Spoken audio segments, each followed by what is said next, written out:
Good day, everyone. Ali Safi here from Safi Financial Network. Today is June 26, 2024. Here is another daily analysis. All right, let's just start with S&P 500 daily chart. So we just got a doji bar today, nothing special. We had rally yesterday, but today market didn't have follow through. So that's why I'm kind of like a suspicious about this bounce. Still, we are forming, to be honest, a bullish consolidation. But if we fail to the downside by any chance, we can go down all the way to 5400, which is going to be estimate 20, and for sure we're going to see more bounces here. I believe that that's going to be kind of like a frustrated correction within the next 2-3 weeks, and then market is getting back to rally to 5600, I believe. So that would be kind of like the ideal scenario if that happens. um, from the stochastic momentum perspective, we are kind of like seeing very interesting signal here. So we just got a bear reversal last week, and we are kind of like in no man's land. In a daily chart, we need to get all the way down to oversold condition. And also, when we get to the oversold condition, we need to double check with price. If price is getting into important level, which are these two levels that I'm just looking at, so that would be kind of like very great buying opportunity. For the weekly perspective, I'm going to cover this one in weekly analysis as well. So right now we are kind of like a very overstretched overbought. So let me just zoom in here. I just want to show you here, pretty interesting and neat section here. So this is kind of like a bear reversal. We just got a bear reversal from weekly this week. So if we get a weekly bear reversal, and if it comes with a daily bear reversal, so that's going to be dual time frame bear reversal to the downside, and this can go all the way down here to 5200. The ideal scenario in case of very sharper correction or kind of like a bad earning or stuff, we can go all the way down here. It is not guaranteed false. So I'm kind of like sometimes I'm saying I'm expecting market is having downside move and I have different levels. But if you just follow me, I'm kind of like going day by day, week by week to update my analysis. This is how market works. We are not attaching to our ego. We are nothing in this market, basically. So whatever we are saying is different scenarios, and we should be flexible to any kind of scenario that we are seeing. So don't get like just one analysis and stay to that one, because market can change immediately before even you think about it. So just be flexible, let market decide what they want to do, and then you can set up yourself based on the levels for a good position. Right now, I just indicate that these are two levels that I'm just looking for. Market can go down here to 54 and even don't uh, get to here. It doesn't get to here, to this area, and then bouncing back up nicely. So if you see something like that, you shouldn't be surprised. Don't say, Ali, hey, we were waiting for this. We just missed the rally. No, we are not missing the rally. So if you just follow me for a long time, you know that we are kind of like a patient analyzer and trader as well. So we are waiting for something like this. We are waiting for some kind of like a drop like this, because the risk to reward after that, it's going to be fantastic. From this bottom, again, if you remember, we were nailing this bottom here as well. So we just saying this is going to be a fantastic buying opportunity for the next rally. So just imagine you buy even here, sometimes here, or here even. So yeah, probably you will be hurted when market just is showing lower low, but look at the scale of rally after that. So we're just looking for some type of correction like this or like this, then get involved to the market, because we're going to be safe, risk to reward safe trade or position for investment for a long time. So it's going to be 4 months, 6 months. We will be safe, and we should just keep an eye on the market. That's it. We don't need to do anything. So that's basically my style.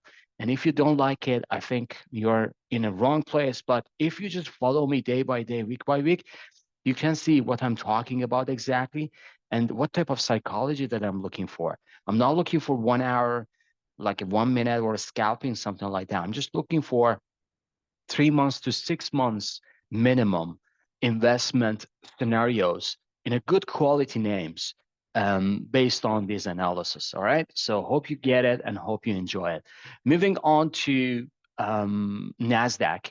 Nasdaq just continuing its correction today. I know yesterday we had a very nice sharp bounce. Everyone just got excited. Hey, this is the bottom. Potentially we are at the bottom, but I'm not convinced yet. So I'm just looking for still a lower low. The minimum lower low we can get to 19,300. Even if it gets here, that would be awesome. That would be a fantastic. This is one of those scenarios that I'm just looking at. Still, even if we get to 18,500, we are still in a longer bullish momentum. So we can go all the way up to the upside after that. But before, you should just be careful. This is overstretched overbought. Anyway, if you slice it and dice it, and right now we are just seeing some correction is coming down the road. So if you see some kind of like a correction here to this area, something like this, that would be a great risk to reward to the upside. So we are just waiting for another corrective move, a decent correction for a next buying opportunity to the upside. So we'll see how it goes. Stochastic wise, Nasdaq is kind of like a leading.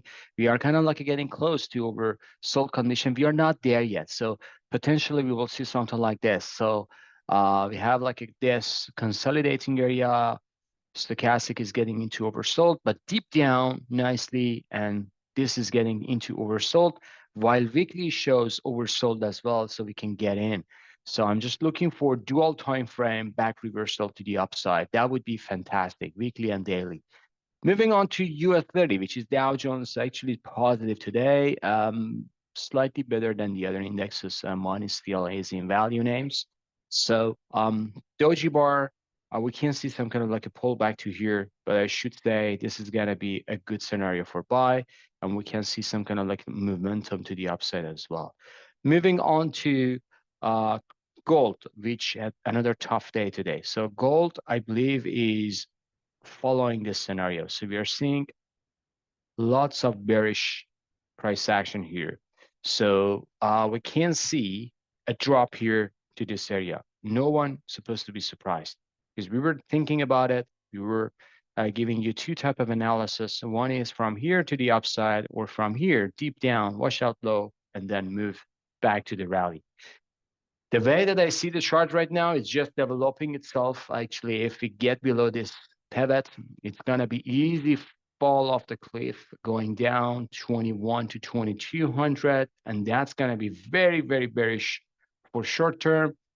We can get into this weekly important breakout for a nice rally after that. So I think the second scenario, which is a drop then rally, is coming, but still we are not sure yet. We need to just look at this pivot as well here.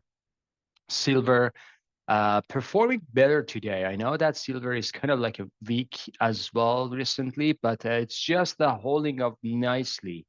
If you just see that silver can go down here, still we are within this bullish momentum or bull flag here. So we can see another, this is type of the correction that we want to buy, guys. So not just one candle or two candles. So this is exactly the type of correction that I explained in S&P 500. Right now, the chart of silver is showing that one as well. So this is a demand area, breakout level nicely. We are kind of like a touching this once and twice. If we get another deep down to here, I believe this is going to be a good buy. So if you're an investor in silver, I believe that this is going to be a good buy. Moving on to crude, which had positive today, just a slightly positive doji bar. I know the candle is not that strong, but pattern-wise, we are kind of like in a bullish consolidation. I'm just waiting on this consolidation forms. Potentially, we can see a chop here, even if it go down to 78, shouldn't be surprised. But right now, hold up pretty well above 80. So that is very, very important. That's the bottom line. Moving on to individual names, starting with Bitcoin, 962. Bit, I believe that is forming a supply area here. So this is kind of like a supply demand price action. So this is a drop, this is a base, and I believe that the same scale of this drop is coming, and we can go all the way down to 48 to 52 to this important weekly demand area. So we can see some kind of like a move to the upside as well after that. So we should just see if a bit goes down to 48.52, then we're going to decide if you see sign of reversal here, that's going to be a good buying opportunity. Ethereum, just $9 down. Ethereum holding up very well. I should say it's better than Bitcoin right now, the price action at least. It is weak, but price action is better. Bond yield, 4 cents upside. It's nothing basically, but the pattern is kind of like a very mixed. So we are just getting below this important pivotal point, but it didn't go stretch out that much. So still forming a kind of like a triangle here pattern. So if it goes above a 4.80, then we should see some kind of like a spike, potentially again to 5%. This is very aggressive pattern. If it breaks down 4.70, then it can go easily down to 4.54. So we will see. We will see how it goes. But the bond yield is just consolidating, chopping around. The weakness is here, bond. So treasuries going down sharply. This is ahead of bond yield spike. So this means potentially we'll see some kind of like a sharper move for the bond yield to the upside while treasury is going down to fill up this gap. So 92 area, that's the level that everyone needs to pay attention. Moving on to VIX, $2 down, 2% down, 29 cents down. Market is chopping around, but VIX is down. So this means there is no fear. There is no specific fear. This is just a corrective period. Dixie going along with bond yields. So Dixie is up. That's why precious metals goes down. So Dixie goes back above 106.67. This is very important for dollar. Microsoft, $15, Magma indicator, new all-time high because of the Microsoft and Amazon. We will get to those ones. Magma indicator, nice bullish consolidation going higher as well. Apple, 2% up today. Not a bad session at all. So Apple just spike up nicely, $4 up. Amazon, 3.90% up. This is fantastic, new all-time high due to Rivian. So Rivian uptick, just a spike of 30% today. And all electric cars actually just to spike up nicely. Rivian was one of that, and Amazon is a big shareholder in Rivian, spiked up nicely as well. So just follow the rally. Rivian, beneficiary of that stock, 3.90% to the upside, $7 new all-time high, now 193. Good for Amazon shareholder. Meta, $2.52 up today. Not a bad session. This is kind of like a bullish consolidation. The same pattern forms here. Another one is forming here, potentially for new all-time high for Meta. Microsoft, $1.21 up, new closing all-time high, and also nominal new all-time high today, $452 up. Google, 15 cents down today. Netflix, $5.28 up. Tesla, $9 up today. Fantastic move, 4.80% to the upside. It just break up nicely. We need another push above 207. So 207, 210, that's kind of like the important area, folks. This is a previous gap, back test going down. But right now, it's just tackling another time. So if it gets above 207, 220, I should say any pullback would be a fantastic buying opportunity to 260, 265.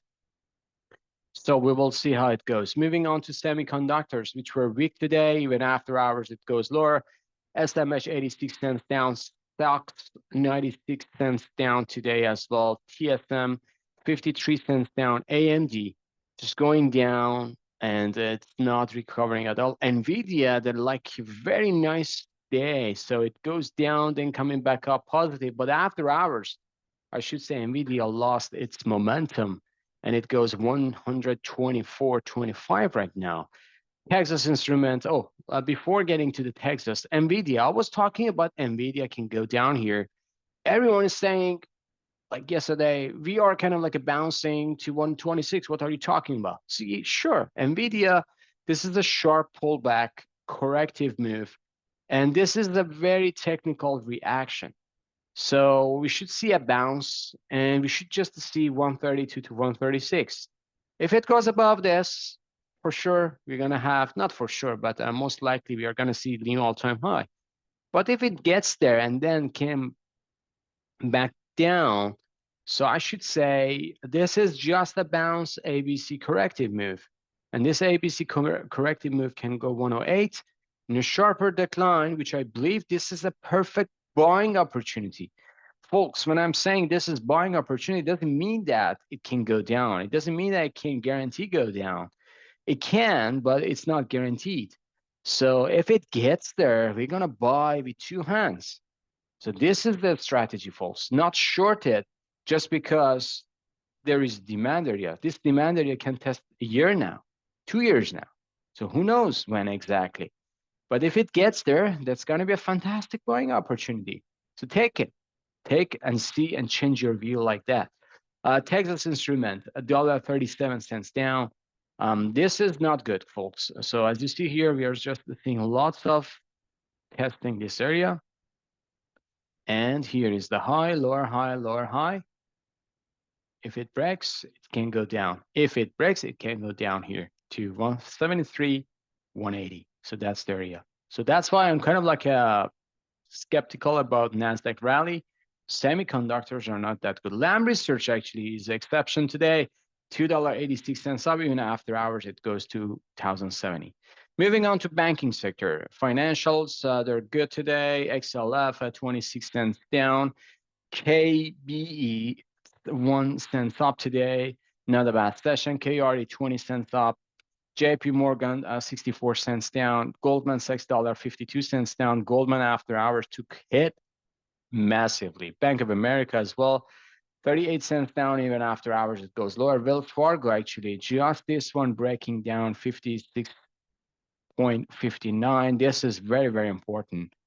GDXJ, this is gold miners, 2 cents down today.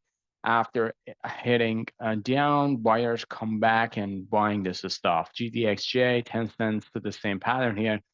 To be honest, not a bad pattern. So they just buyers to control. I don't know if this is just the last chance to hold this pivot, because otherwise it can go down to 39. AEM positive today, so 40 cents up. Newmont 45 cents down, but after hours it took hit.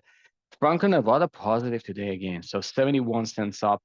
Even after hours, no change. Not a bad session. Gold Barrick, pretty good, sharp move to the upside. This is very, very important, because if Gold Barrick goes higher above this, then we can see some kind of like a movement to the upside to $18, even 18.80. But we'll see how it goes. Moving on to XLE, which is energy. Crude was positive, but energy just pulled back today. XLE going down, 90 cents down. XOP, the same pattern here. $1.39 down. OH, $3.58 down. Exxon, 4 cents up.